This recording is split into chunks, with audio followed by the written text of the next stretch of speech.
I found my house, like I explained to you, in 2011. So I was blessed and fortunate to get a foreclosure. However, as a teacher in Rutherford County, and I've been in Nashville as well, I see my kids, they become so transient because their parents can't afford to stay in certain areas, which of course impacts their learning because it creates gaps. Because if they're trying to dodge the dope man or the rent man, I should say, then they can't stay in one spot, which of course affects their learning, affects me as a teacher, and creating a classroom environment that's conducive to learning. So it impacts me because it impacts my job heavily.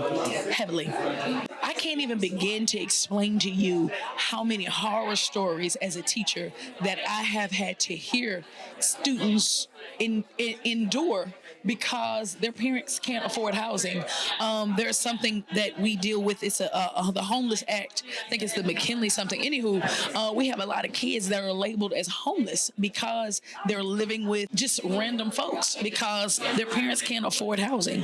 So that, of course, is a major issue because how do you expect a kid to focus, concentrate, pay attention, grasp new concepts that we give if they're worried about where they're going to lay their head? It's not that those kids are bad. I don't believe that there are bad kids. There are just a lot of kids in bad situations, and they are in those situations not necessarily through choices of their own, just how life rolls. And with the affordable housing crisis that is happening now, a lot of kids are impacted.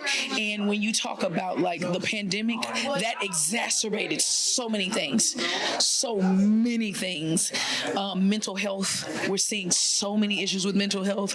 And because of that, because parents are not able to provide housing, they definitely can't provide adequate mental health resources for their kids. They don't even know where to go. So it impacts so many things. So the affordable housing crisis doesn't just impact us as adults. It impacts communities, children, everybody, right?